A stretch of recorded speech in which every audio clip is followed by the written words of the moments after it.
Amannya agange mpitibwa Benacho Mary Okamal, nsangibwa wano Cobb Road, Seeta, nga nze director wa Maria's World Beauty Salon and Events. Tukola ebintu ebyenjawulo, tutimba ku mikolo, twambaza abagole, tupangisa engoye ez'abagole, tutunga, tukola ne bridal salon. Naye olunaku olwaleero ngenda kuba mbayigiriza okola makeup nga tetoyambisizza foundation. Olw'ensonga nti abantu abamu foundation tabayisa bulungi, tujja kukozesa ebintu bino wammanga. Mulimu pencil, eye pencils, mulimu wanja, mulimu lip gloss, mulimu concealer, mulimu powder, tulina brush ez'enjawulo, tulina ku eyeshadow wano, ne tubeera ne beauty blenders, ne tubeera ne cleansing tissue. Ekisooka tugenda kuba akasige kaffe nga bulijjo. Ku makeup ebiseera ebisinga tutandika n'akasige kano. Okasanyiriza n'olaba awatateredde n'osobola okukatriminga n'okasala.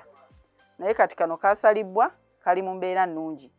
Kyebulaba nkasanyirizza okukakasa ekyo. Kati nkutte ekkalaamu yange okutandika okukuba akasige kaffe kano.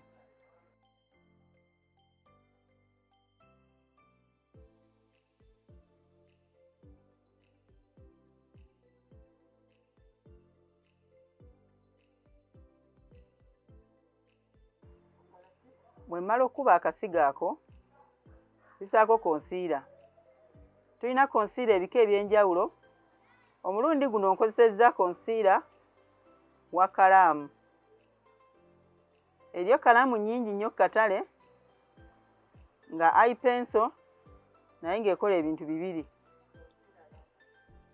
Concealer ayamba okwongera okunyweza akasige kaffe okaawula ku lususu lwa feesi.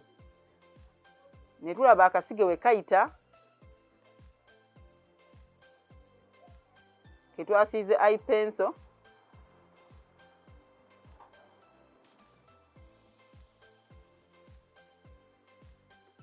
Era bwe tumala okukakubako nga tukozesezza kalaamu.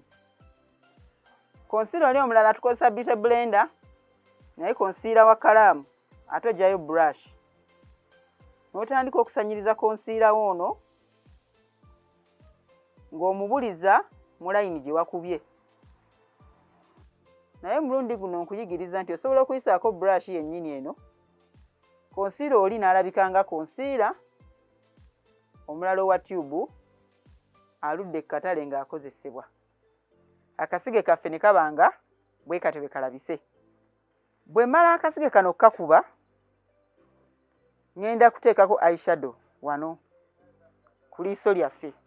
Naye nga sinateekako eyeshadow, ngenda kukwata concealer.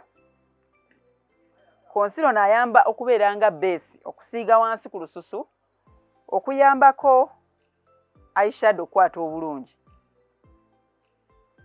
Nkwata ka beauty blender kaffe kano ne nkateekamu bwe nti, ne ngamba client azibirize ku liiso, ne musiiga ku liiso emabega eno.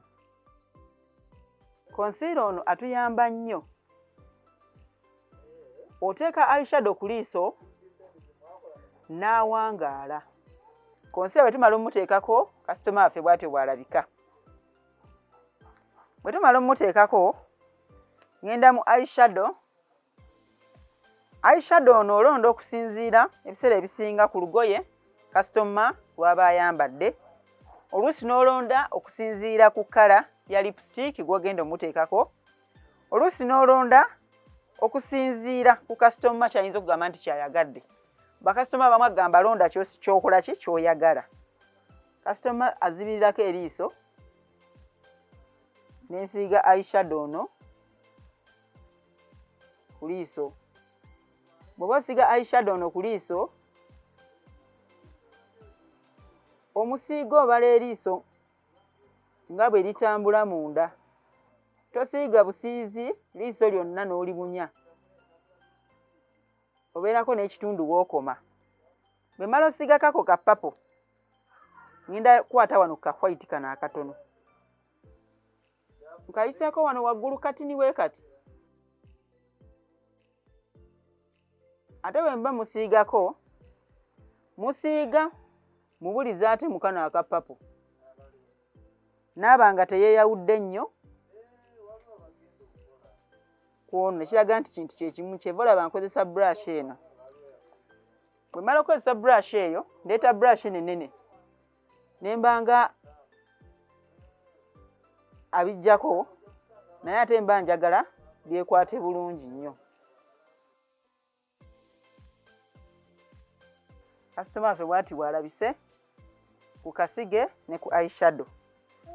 Naye era eriiso terinnagwa, tugenda kukozesa wanja. Abantu abamu wanja bamutya nti aba abalagala, wanja alimu ebika.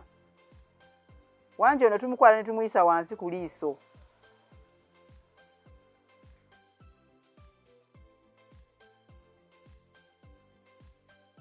Omugaso gwa wanja ayongera kunyiriza ku liiso. Wansi wano wa liiso. Era bwe tumukubyeko ayawudde emmunyeenye n'eriiso ebweru waalyo. Kigenda kiyamba makeup waffe okusobola okuvaayo obulungi. Nga bwe twagambye nti kasitoma waffe ono tetugenda muteekako foundation. Tugenda kati saawa zino kumuteekako powder. Bwe tugenda oteeka ku mukyalo ono. Naye nga tunamuteekako powder, olususu lwaffe luno tetwagala tuteekeko powder nga lukalu. Lulina okuba nga luliko kabutto. Kati tujja kukwata primer tumusiigeko. Primer ono abeera nga bizigo. Kituyamba obutakola ku lususu nga lukalu. Kati obanga tolina primer ono, osobola okweyambisa olive oil n'osiiga ku lususu lwo, notasobola duteekako powder nga lukalu. Primer ono emala omuteeka mu ngalo zange, nkwata beauty blender ne ntandika omuteekako nga musiiga. Kasitoma waffe maze omusiiga primer. Tingenda kuba muteekako ka powder nga bwe nabagambye tulikola makeup without foundation. Bwe tuba tusiiga powder ono, osiiga powder okusinziira ku langi y'omuntu. Toddira powder wa muntu mweru n'omusiiga omuntu omuddugavu. Olonda powder okusinziira ku langi ya kasitoma wo gw'olina. Naye powder ono bw'oba omusiiga, powder ono alimu numbers. Abantu abeeru ennyo ojja kwesanga ebiseera ebisinga tukozesa namba emu. Abali awo wakati abakatakketakke si mweru nnyo, ali awo tasalawo bulungi. Tukozesa namba 2. Kati ngono omukyala gye tugenda omukozesaako. Naye ate omuddugavu tujja kusanga ng'oli mu namba 4, namba 5. So tugenda kubanga tumusiiga powder nga tukozesa brush eno. Tusiiga powder ono nga tweyambisa brush eno. Nga bwe nabagambye nti brush yo eyamba okunyigiriza powder ono buli mu katuli k'olususu. Olina ofuba okulaba ng'ogitambuza ng'ogizza waggulu ne wansi. Ogizza waggulu ne wansi noba n'ogyetooloozaamu. Osobole okunyikiza bulungi powder wo gw'oyagala. Bw'oba okuba powder ono omuntu yenna, tolina kuba face yokka weeyita. Ne wansi w'obulago oyisaawo. Yala aba ayambadde olugoye nga lwa open. Oyisaako mu bulago ne wana awayita necklace okusinziira ku lugoye lw'aba ayambadde. Weewalenga nnyo kuba powder n'oyita face yokka weeyita. Powder waffe bw'ati bwafaananye. Oluvannyuma lwa bino byonna, kyalo tugenda kuba tumuteekako lip gloss. Si buli simple makeup nti alina okubeerako lipstick. Lip gloss ono abakyala abasinga abalina obuzibu ne lipstick bamwettanira nnyo kubanga tayasa mimwa. Emimwa gyo giba mibisi.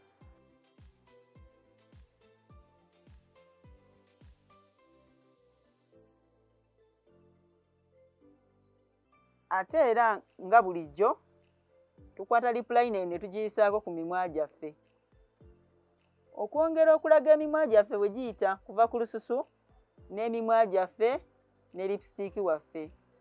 Ne kapawuda nako kakuyamba singa wabaawo ekintu kyonna ekiba kiyiseeko.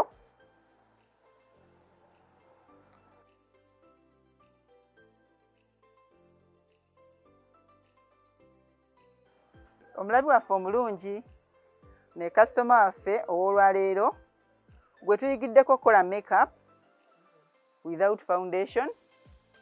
Tusinkane mu kuyiga okulala nga tuyiga ekintu ekipya. Weebale nnyo.